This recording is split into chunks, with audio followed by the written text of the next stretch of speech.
Welcome to the greatest debut albums in metal history, records released during the earliest stages of legendary bands that would later change the entire genre forever. In many cases, these albums didn't just launch careers, they shaped entire subgenres, influenced generations of musicians, and completely altered the evolution of heavy music itself. And here's the crazy part. Some of these debut albums are so good, fans still argue they're the peak of the band's entire career, nothing ever topping them again. That alone should tell you how important and how unbelievably strong the records in today's video really are. And like always, once you finish watching this video, I want you to leave your own favorite metal debut albums down in the comments.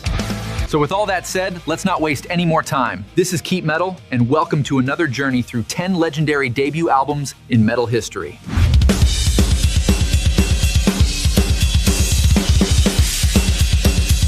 Alice, it's frightening.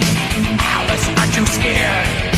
Alice, isn't it what? Let's start with Alice in Hell by Annihilator, one of the greatest technical thrash debuts ever recorded during the final golden years of 80s thrash metal. Following the path of other important Canadian thrash bands, Annihilator entered the scene led by the unbelievable guitar virtuoso Jeff. But unlike more experimental Canadian bands like Voivod, Annihilator focused less on weird atmospheres and more on speed, precision, technicality, and riff mastery. Jeff Waters basically transformed technical thrash into something razor sharp, combining aggressive riffs with incredibly advanced guitar work. The entire album balanced sophistication and raw violence almost perfectly, which made Alice in Hell instantly stand out inside the thrash scene. And the craziest part is that Annihilator spent years trying to recreate the level of this debut without ever fully surpassing it. Alice in Hell remains one of the final, truly essential thrash masterpieces released during the 80s.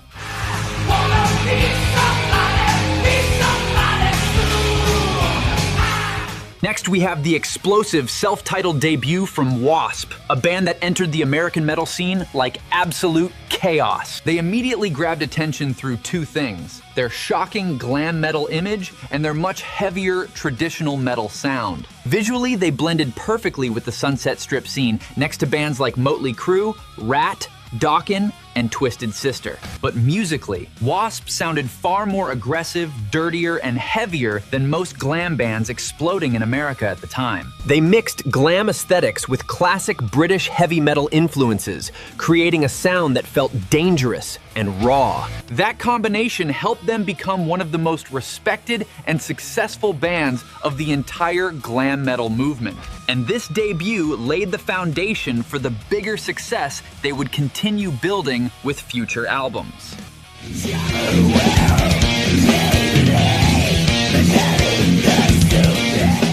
Then we arrive at Focus by Cynic, an album that genuinely sounded decades ahead of everything happening in extreme metal. And Paul Masvidal and Sean Reinert had already participated in the legendary Human album by Death before starting Cynic's debut. The jazz influence became much stronger in the drumming, the bass work, the guitar solos, and the overall structure of the songs. And then came the robotic vocoder vocals and guitar synthesizers, elements that sounded unbelievably experimental for extreme metal. Focus essentially helped establish the foundations for both technical death metal and progressive death metal at the same time. And honestly, even today, this album still feels futuristic compared to many modern progressive metal releases. The jazz influence became much stronger, especially in the drumming and the incredibly fluid guitar work. Sean Reinert's drumming sounded years ahead of its time, technical, precise, and unbelievably dynamic. But the most experimental element was definitely the robotic vocoder vocals used throughout the album. They also used guitar synthesizers, something almost unheard of in extreme metal during that era. Focus didn't sound like normal death metal, it sounded like death metal from the future. And because of that, the album became one of the essential foundations of progressive and technical death metal.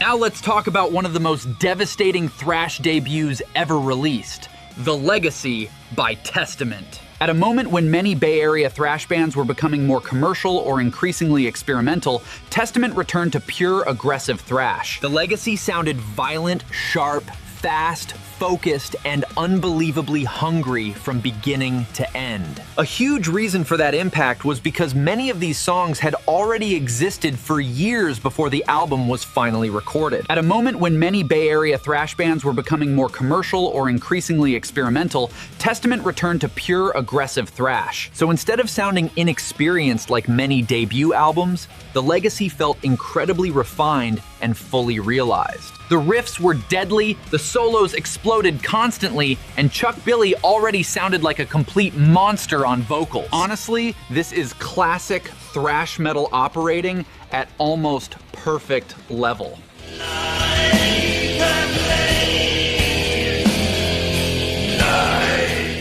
Now we enter much darker territory with one of black metal's most legendary and infamous albums ever. De Mysterious Dom Sathanas became the official studio debut of the Norwegian band Mayhem. Even though the album released in 1994, parts of its composition dated back almost to the late 80s. The chaotic events involving Dead and Euronymous delayed the album and surrounded it with dark mythology. The result captured the primitive Norwegian black metal sound perfectly: raw production, thrash roots, and pure darkness.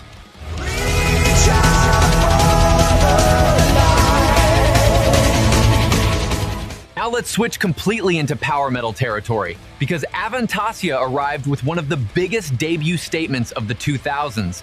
Tobias Sammet already had success with Edguy, but Avantasia was something much bigger and more ambitious.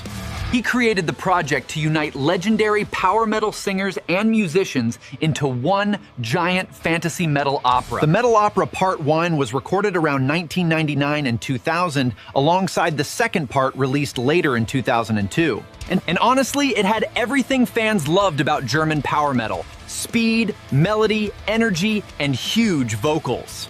The choruses sounded massive, the arrangements felt epic, and the entire album had cinematic fantasy vibes. It immediately received incredible reviews and slowly became one of the most respected albums in the genre. For many fans, the Metal Opera Part 1 is still Avantasia's greatest release and one of metal's best debuts.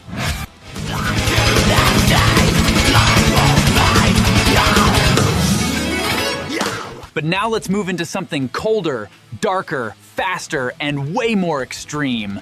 Children of Bodom.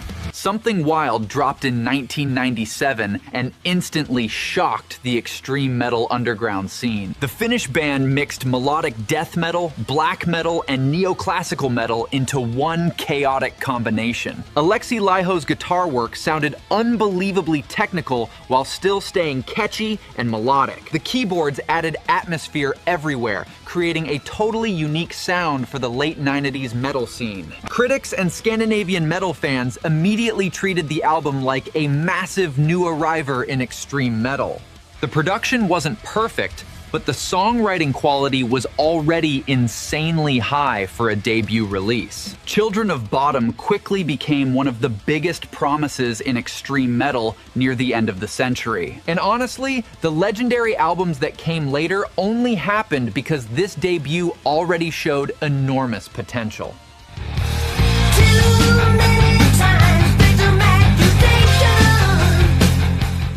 Now let's jump into one of the most important glam metal debuts ever released, Too Fast for Love. Mötley Crüe basically helped define the entire Sunset Strip scene with this dirty and rebellious first album. The band's image became instantly iconic: wild makeup, leather, attitude, and pure rockstar chaos everywhere. But musically, the album still carried a lot of classic heavy metal and 70s hard rock energy. You can also hear strong punk rock influence in the speed, aggression, and raw attitude of the songs. The riffs were catchy, the chorus is huge, and Vince Neil still sounded hungry and energetic back then. Too Fast for Love introduced many early Mötley Crüe classics that fans still love decades later. And more importantly, the album helped launch one of the most iconic eras in 80s rock and metal.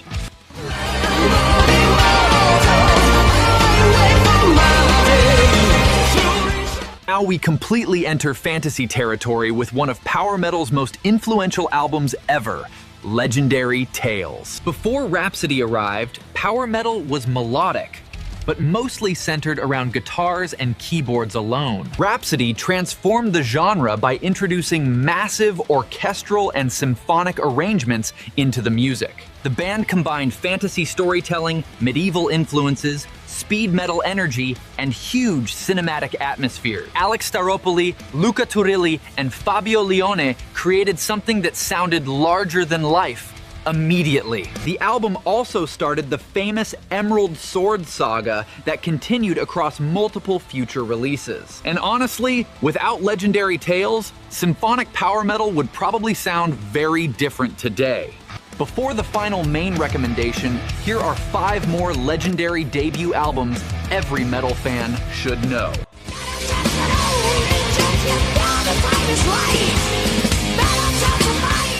Metal Church by Metal Church. Heavy, aggressive, and massively influential for American power metal.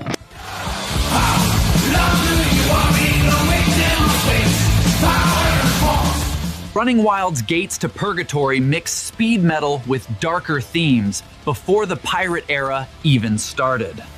My mind is one, now has the crystal power. It's reaching back where my life. Forbidden Evil by Forbidden delivered technical Bay Area thrash with incredible precision and speed.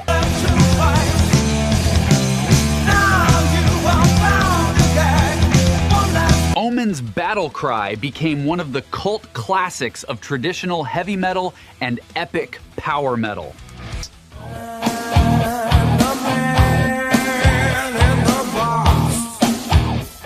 And Facelift by Alice in Chains helped open the doors for darker and heavier alternative metal in the 90s. But now, it's time for the final major recommendation of the entire video.